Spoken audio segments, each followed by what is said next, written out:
Simpleng ulam lang ito mga kapipula kasi hindi ako marunong magluto.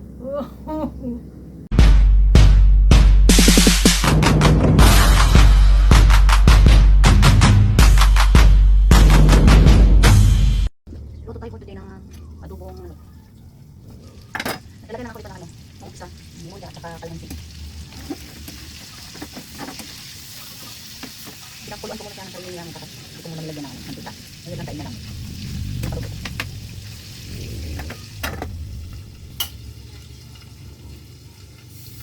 May ano tayo nito, may patata, carrots, red pepper, bawang.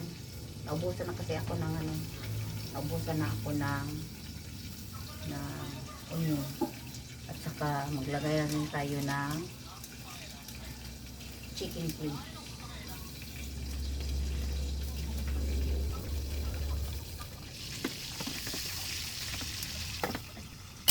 Dito naman sa kabila, lagay tayo ng 2 egg kasi ito na lang ang naiwan sa ref natin.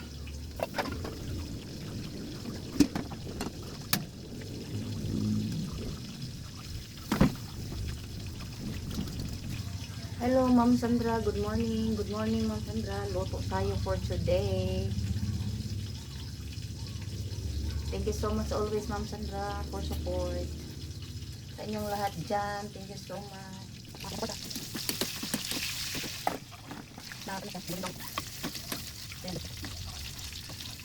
Yung parang nagulong na siya.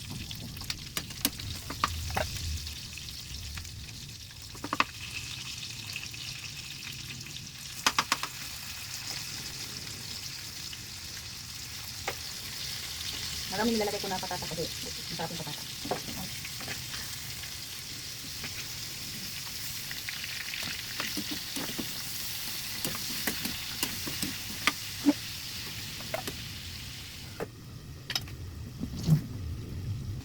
Lagay muna tayo ng konting tubig para pampaluto ng patata at saka carrots.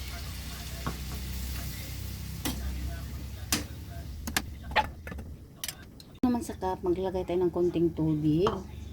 Maglagay tayo ng konti lang na flour. Ang ganito lang, parang 1 teaspoon lang. Lagay tayo ng konting suka. Tuyo.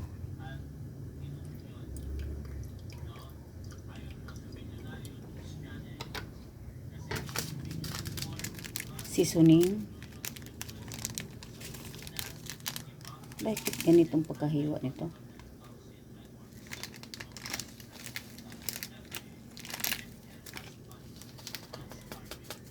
Wala na. Ano pala?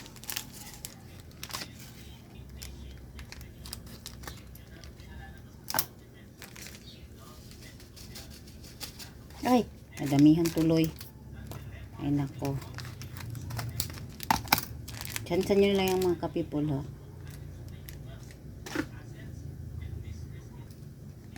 At ito ang nagpapasarap talaga mga kapipol. Yung sugar. Ito talaga ang nagpapasarap ng ating adobo. Parang minatamis na nabo. Pero hindi masyadong matamis mga kapipol ha. Ang katamtaman lang natamis. Yan. 1 kalahating kutsara lang. Yan. Tsansyahin nyo na lang yung mga kapipol kapag sa taste ninyo is kulang pa ng sugar. Dagdagan nyo na lang. Diba? Kayo na lang ang magtsansya. Depende yan sa lasa nyo mga kapipol.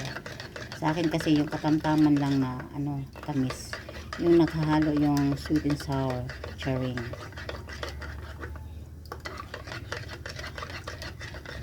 Yan. Kailangan matunaw yung asukal mga kapipol ha.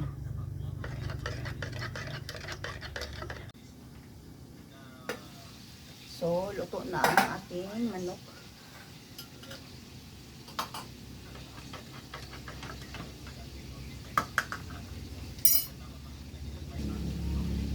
Lalagay na natin yung ating sauce.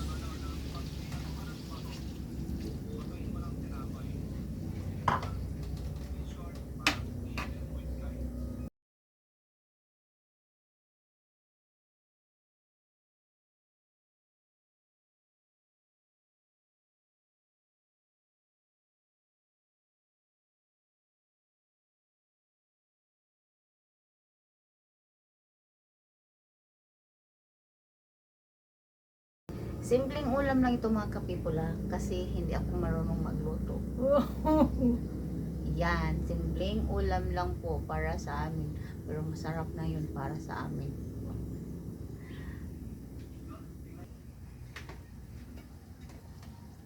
So, luto na ang ating adobo. Yan. Tayo na natin. Ay, yung egg natin. So, ilalagay natin ang ating dalawang egg. So, ito lang kasi naiwan mga kapipol sa ating ayan, sarap-sarapan niya mga kapipol ay.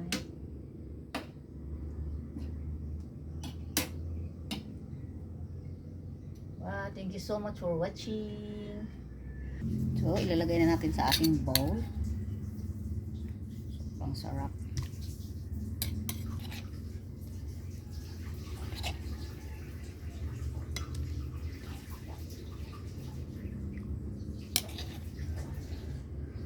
Sarap mga kapipol, sabaw pa lang, ulam na, char. Yun ang sabi nila. Sabaw pa lang, ulam na. Yan. Maraming sabaw mga kapipol. Diligagan talaga ng mga kapipol yung patata. Sinusok ko yung patata. Ayan. Hindi na ang ating ulam for today. Thank you so much for watching. Thank you. Ayan.